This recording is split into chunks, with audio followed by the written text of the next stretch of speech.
All right. Hello to anybody out there watching. Today we're going to do a little video podcast. So I'll be catching up with one of my good friends from college, so Ryan Nosak. So our conversation today is going to be much different than it was in a Penn State frat house 10 years ago. So we're going to be talking about some different things today. But Ryan is a fellow coach who's making a big impact, in the coaching and the fitness and strength and conditioning industry.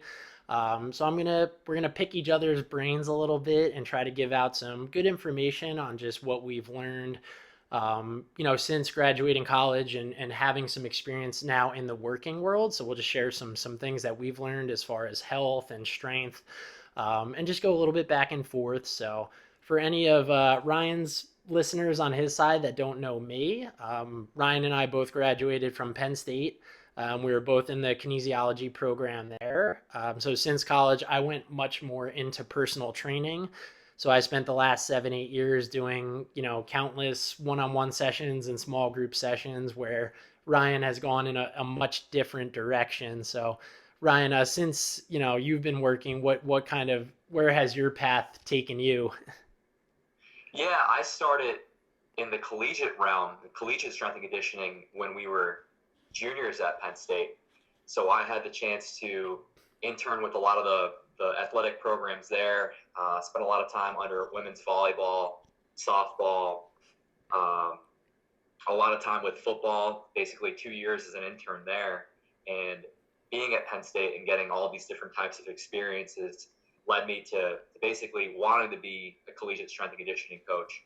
After Penn State, I moved to Nashville, Tennessee. I worked as a graduate assistant strength coach there at Tennessee State University. While at Tennessee State University, I also did an internship at Vanderbilt University. At both of those institutions, I spent a lot of time working with various Olympic sports. Olympic sports are basically areas that fall under the Olympics. That's basically non football sports, if you want to call them that. After my time in Nashville, I had an opportunity come up back in Pennsylvania. So I moved back to Pennsylvania to Pittsburgh, worked at Robert Morris University for about a year. Then that led me to go back south again. I moved to Charlotte, North Carolina, where I worked 2 years as an assistant strength conditioning coach at UNC Charlotte. And then after my 2 years at Charlotte, that led me to my current role at DePaul University, where I'm going into my fourth year now, crazy to believe. And at DePaul, I'm responsible for all the strength and conditioning for track and field, women's soccer, men's golf, and then I also help with our men's basketball program. That's awesome. What as you're talking, I'm just thinking, what was your favorite city that you lived in so far? No, I get that question a lot, and Yeah, because it's you moved a ton. I did, and I'm like so tired of moving now. Yeah. It's funny. Um, it's like I'd say I really like the overall atmosphere of Charlotte because it is like this sunny atmosphere. Obviously you have sun like 90% of the time you're going to be feeling great. I love that. I love the aspect of the South, but I will say that now being in Chicago too, like it's going to be hard for me to leave Chicago because I Yeah. feel like this is kind of taking that role. Like if I had Charlotte's weather in Chicago, like I would never leave this Oh place. yeah, yeah. Chicago. I love Chicago. I love Charlotte too. But yeah, the weather, especially with those two differences, that's like a huge difference. Yeah, and that's people love to come to Chicago for the summer because the weather is awesome in the summer, Yeah. and I feel like nobody would want to leave this place if it was Oh sunny yeah, all I year went in August. It was perfect. round. Right. But all right. Yeah. No, that's awesome. Um, So basically, how we're gonna work it is we're gonna each share three things that we've learned, in our experiences coaching people. So Ryan coaches a lot of teams. I have coached a lot of small groups and personally coached a lot of people one on one.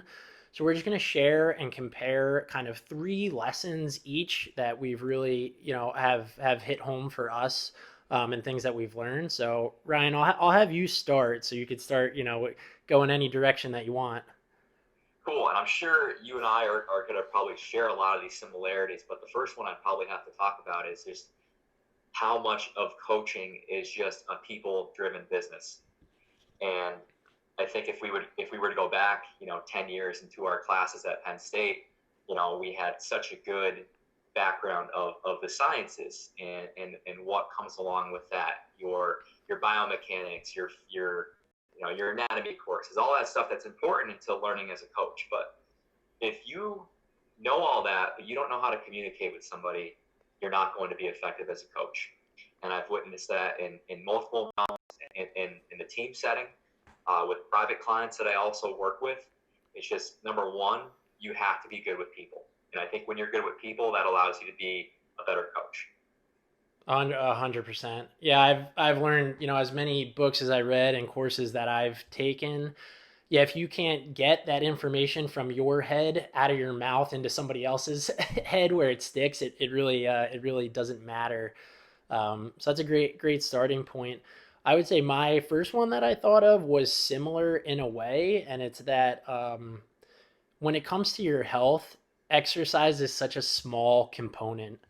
Um, and I've gone down so many different paths now with reading and with learning that have nothing to do with traditional exercise. So when people think of getting healthy, what's the first thing they think of is joining a gym and doing cardio or working out a lot and learning how to exercise. And I've just learned that exercise is just such a tiny piece of that puzzle. And I've gone down the road, with nutrition and supplementation, which, we kind of go back and forth with a lot, discussing supplements and stuff. But also just spiritual health and sleep, and just all these different recovery strategies and managing your stress. And I think if you want to get healthy, you need to learn pieces of all these things. So how to sleep better, how to eat better, how to hydrate better, how to supplement and enhance your diet and your performance. And I guess the lesson is just if you really want to take care of yourself, there's so many different pieces to that puzzle, and exercise is such a tiny piece. So that people always think exercise first, but I think that you could be so perfectly healthy without exercise at this point. I still think people should exercise, but it's just like there's so much more to it than that. Absolutely. Health drives your performance, right? And it's like, how many people are out there that still exercise, but they're essentially running to burn off pizzas. They're running marathons to burn off pizzas, right? Because it's almost one-sided. Like, that exercise component is still there, but maybe you're like clinically obese. Like, so is there like a trade-off there, right? Like, Mm-hmm. you probably want to have your health markers be a sign of good health. Your resting heart rate, blood pressure, um, levels of inflammation, whatever that might be. And I think sometimes, like, we do place that almost like overly on a pedestal, right? It's like, oh, you work out, but you can eat all these crappy foods like all the time, and you could just be in a caloric excess all the time, right? So yeah, that's a phenomenal point. Cool. Go ahead, man. Back to you. Um, so yeah, I was definitely gonna talk about health driving performance, and I think along those lines, I'll probably talk about next here the principle of Kaizen. So Kaizen just means small continuous improvements. It's from the Japanese philosophy, and it's something that's really guided me as a coach in the last 9 years now. And I think so much of what we maybe tend to see on social media, or maybe like the fitness industry in general, is like these overnight changes, or these like huge drastic changes, like, oh, I'm going to cut like every single carb out of my diet in the next like hour, and I want to lose 20 pounds by tomorrow. Like, this type of stuff just doesn't happen. So if you've ever read Atomic Habits by James Clear, I think that's basically the same concept of Kaizen, but like, so many people would do better by just making really small habit changes and then being consistent with those changes. Maybe instead of having soda 5 days a week, you're cutting it down to 2 days a week or 3 days a week. You don't have to throw everything out in the house in the first day. I think those small changes will go a long way in improving somebody's health. And the same thing with training. One workout's not going to save the world, right? But like, coming back to training every day, and even if it's like a 15-minute session or a half-hour session, I mean, that's going to add up incrementally over time, right? And you're putting money in the bank. So I think that's a huge one that I communicate with a lot of people. And we got to continue to do our part to help educate people on it, because it's kind of the opposite of what the media portrays. Oh yeah, 100%. And I've had people, look at me all confused because when I first start training them, they're like, "Okay, what's the plan?" And I'm like, "There's no plan yet." I'm like, "Just keep coming, because this like that is the plan, is just getting you in the routine of coming in a couple of times a week and just physically being present in the gym."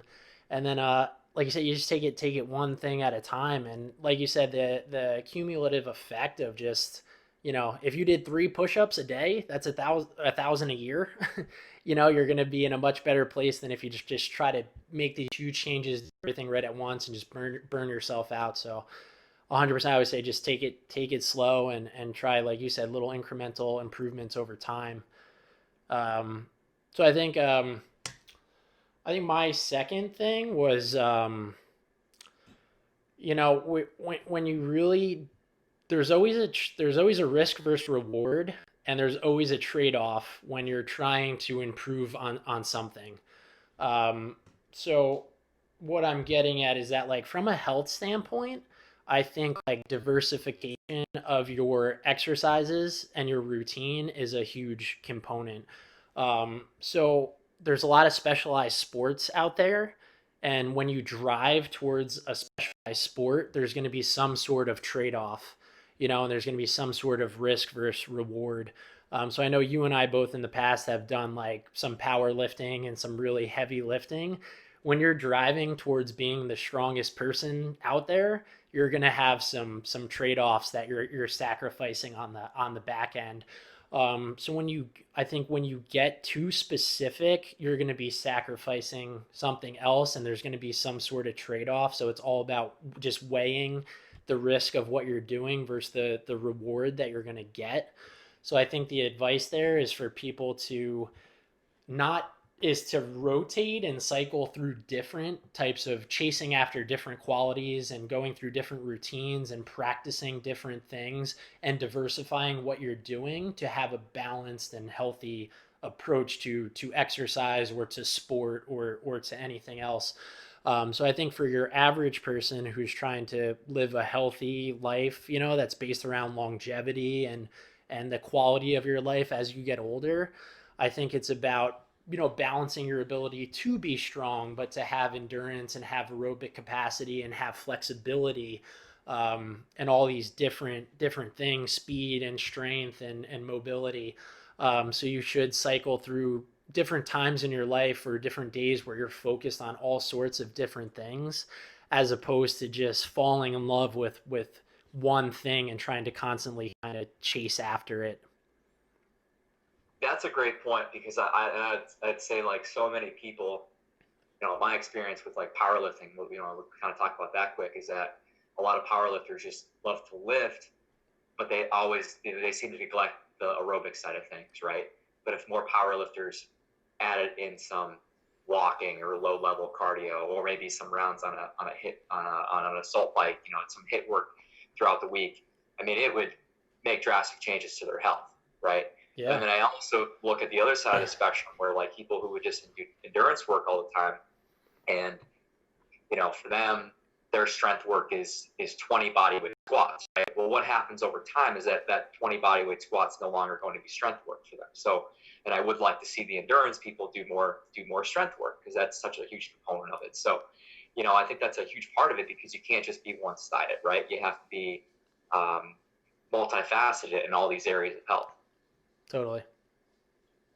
I'd probably say the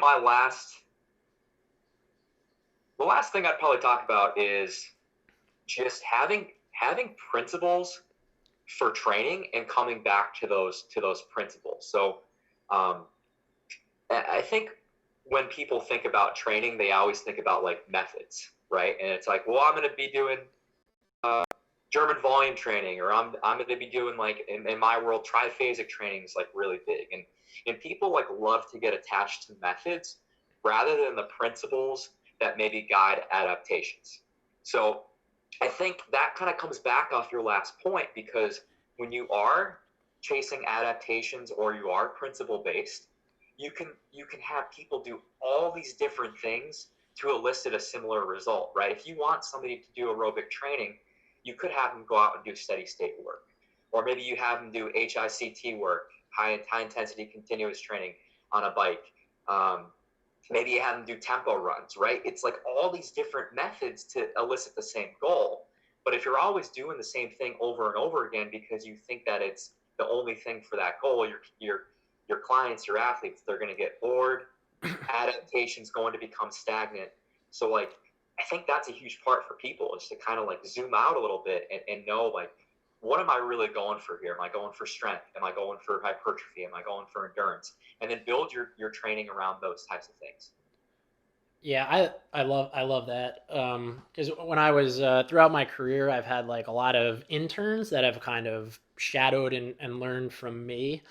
And like what I like when people were trying to be more independent in their programming, so just learning how to program for themselves. Because I think when you start, that's like the most tricky part. Like you know all these exercises and you kind of know all some of these principles, but you just like don't know how to structure them or organize them or what to use when. And you just get so hung up in the methods. It's like, is this good? Is this bad? It's like, well, what's the point? And what I always tried to express to people was like, when as soon as you're about to write a workout for yourself or a client or whoever it is, a team, it's like, okay, what is the point of this workout? Like, what adaptation are we chasing here? And then what are the principles that cause that adaptation? And then, like you said, within that, when you learn the principles and understand them, within that, there's so many options and there's so many methods, and they all work. So Yes. like if you're deadlifting, you could deadlift anything. It's awesome. You could just pick anything up off the ground. You could use barbells, dumbbells, kettlebells, sandbags, and you could use the same loading strategy and the same and different time under tension and reps and sets, but it's all, sort of in the same realm. They're all very, very similar, but at the same time, especially for a client, it's very, very different and it's a new experience. And it's new proprioceptive learning and it really it'll make you stronger because it'll make you a lot more well-rounded and it'll fix some of the deficiencies and imbalances that you do have. um, That's a phenomenal point. I think about the conjugate method that in powerlifting. I know you've kind of talked. You might have posted about that on Instagram before, and I've done it as a powerlifter, and I take a lot of those methods because you're essentially like rotating exercises and working on weaknesses or weak points, whatever that might be. But from what you said, it's like, I've been in the collegiate realm now for basically 9 years, and everywhere I've been, it's the same concepts of like our athletes just get phenomenal at the basics. We're not doing these crazy exercises that you might see like Instagram influencers put out, but we're getting really good at the basics. And within those basics, we could go and do all these different things. We could do eccentrics. We could do isos. We could um, we could change the movement. Front squat versus back squat. Um, you can change all your different loading parameters. There's like all these different types of things that you can do with just one exercise to change the complexity. Instead of like trying to add all these fancy bells and whistles to it. oh, totally. And then when you factor in the fact that you're going to work all different patterns and all the options within those patterns, so you change your squat, you change your row, you change your push-up variation, they're all completely different workouts. And if someone looked at it, they look completely different, but you're chasing the same principle and you're accomplishing the same thing, but you're keeping that experience fresh. um, I think especially for people, since we work with human people, that's an important factor. They're not robots, so they need to have and enjoy the experience of what they're kind of going after. Um, so I think my last point is more, if you want to be healthy and accomplish anything, you need to find your purpose. Just in your life. Which I think comes from just sampling tons of different things. So I think you need to get out there and have tons of different experiences and try tons of different things to find, what you're passionate about and find your purpose for living. And that will give you the motivation to do all of these things. So with people, it doesn't matter, like with all the stuff that me and which is, from a fitness aspect, tons of stuff. tons of principles, we've read tons of books, taken countless courses and everything else. And all that doesn't matter if we can't get someone to do any of those things. So if they're not bought in and they haven't accepted that, this thing is an important aspect of their life and they're not going to do it, then our results are going to be zero. And there's just, so I guess what my point is that people should try to find some sort of active recreational activity that they really enjoy to do, and you'll want to progress your health to do those things more often. So for a lot of people, it's like their kids. They want to be able to keep up with their kids, but then when your kids get older, you'll need, and at all times, you need something for yourself. So for a lot of people, it's like hiking, paddle boarding, kayaking, a sport like if they play squash, or for me, finding Spartan race was a huge turning point in my life. Because that's like it's kind of like my purpose for being in the gym, and it drives me. And if I'm my purpose is to look better or to lose weight, like those aren't working for most people. I've found that most people, especially I know some people who I've trained who have gotten down to single digit body fat, and they're like shredded to the bone and they look great and people want to look like them, and they're still not happy with how they look. Like when they look in the mirror, they're still like, and same thing with people's weight. They're so stuck on getting to a certain weight, and then when they get there, they don't look the way they had envisioned anyway, and it really doesn't matter. So I think when you have that just internal, when you find that internal driving factor of that thing, like for me, it's Spartan race. So like I will train every day, I will eat good, I will keep up with all those things because I want to get out there and I want to do well and I want to progress and I want to see and feel the results of all that work. So I would say, like, for anybody out there, it's like just go out and find something active that you enjoy doing, whether it's a communal thing like a team sport or something that you do with friends or something that you do on your own or with your family, and exercise for the purpose of keeping up with that and wanting to do that, when you're 70, 80 or 90 years old, and not having to be, bound to a nursing home or a walker. You want to live life to the fullest for as long as you possibly can extend it. So find a reason to do all these things and to hold yourself accountable and to drive towards something. So I would say no matter what you read from a fitness book or a diet book, it doesn't matter if you don't have a strong reason of why you're going to do it. So I think people need to meditate on it and think about why, before you start anything, why are you going to do it? That's the biggest kicker in everything that we do. Um, if you've read Simon Sinek, Start with Why, you know, that is it right there. You got to find your why. I love that you talked about that because I feel like you and I had so many similarities from an early childhood, teenage years. Like I grew up very overweight, and I know we've had similar transformations with how we've done that. And I think for me it was catching the iron early, where I fell in love with strength training, and that's been my release to all these things. And my why now is to essentially be the example to my athletes, to my clients, friends, family, whatever that might be. And I try to just help others do the same. Not everybody wants to lift weights like I do, but maybe I can help you find your other why, and help you find stuff to associate with that, whether it's those different areas like you talked about. Yeah, So I really love that. that's awesome. Like you said, I mean, being a coach is so rewarding and so fulfilling because, like you said, you're doing it so that other people can do it. So they kind of, like you said, they catch that bug too, and it's so amazing when that happens. And like for me with Spartan Race especially, like when I've gotten other people involved, and then all of a sudden they catch that bug, and then they lose 30, 40 pounds, and they're running 5Ks in 21 minutes and going out and running half marathons and doing all this stuff that wasn't them, they couldn't ever picture themselves doing. It keeps me going.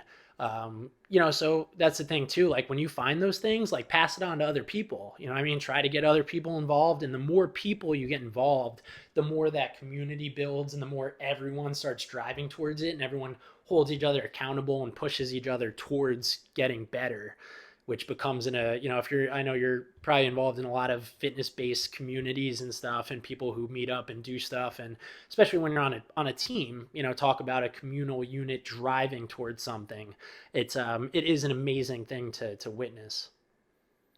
Right on. I love that. It's a ripple effect, right? It's a ripple effect in the water, and I really think about that every day. That we're so fortunate to have opportunities like we do to really make an impact on people's lives. Awesome, man. We'll wrap it up there. I know you need to go. So yeah, we'll have to do this. Maybe we'll jump on with Craig too, or get some other people on here and have a little panel. I love that. Um, Let's do it.